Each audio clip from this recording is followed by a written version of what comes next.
સાબરકાંઠા જિલ્લાના મુખ્ય મથક હિંમતનગર ખાતે આવેલ પોલીસ પરેડ ગ્રાઉન્ડમાં ગરબાનું આયોજન કરવામાં આવ્યું છે।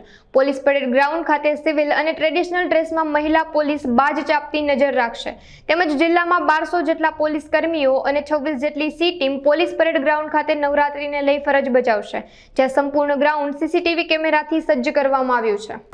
આ વર્ષે નવરાત્રીનો જે તહેવાર આજથી ચાલુ થયો છે એમાં સાબરકાંઠા પોલીસ દ્વારા આયોજિત સેફ અને સિક્યોર ગરબાની થીમ ઉપર અમે 9 દિવસ પોલીસ હેડક્વાર્ટરમાં ગરબા કરવાના છીએ, જેમાં લોકો માટે સાર્વજનિક ગરબાનો મહોત્સવ છે, જેમાં કોઈ પણ લોકો આવીને ગરબા ગાઈ શકે છે।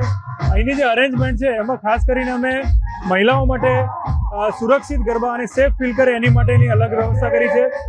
ગ્રાઉન્ડમાં સિવિલ ડ્રેસમાં અને ટ્રેડિશનલ ડ્રેસમાં મહિલા પોલીસ પણ ગરબા કરશે અને આખું ગ્રાઉન્ડ જે છે એ અમે સીસીટીવી કેમેરાથી સર્ચ કરેલું છે। ગ્રાઉન્ડની કેપેસિટી 10,000 જેટલી છે। ગ્રાઉન્ડમાં ખાણીપીણીના સ્ટોલ પણ લગાડ્યા છે અને રોજે રોજ 9 દિવસ ગુજરાતના ખ્યાતનામ કલાકારોની પાર્ટી અને ગરબાનું આયોજન જે છે એ અહીંયા થશે। એટલે મારી તમામ હિંમતનગરની જનતાને વિનંતી છે કે એઓ અહીંયા અમારે ત્યાં આવે અને ગરબાનો લાભ લે। આખા સાબરકાંઠા જિલ્લાની વાત કરું તો આખા સાબરકાંઠા જિલ્લામાં 1200 જેટલા પોલીસ કર્મીઓ અને આપણી 26 જેટલી સી ટીમ એ ફરજ બજાવી રહી છે। આ ગ્રાઉન્ડની વાત કરીએ તો અહીંયા લગભગ 200 જેટલા પોલીસ કર્મીઓ ખાનગી અને ટ્રેડિશનલ ડ્રેસમાં ફરજ બજાવી રહ્યા છે।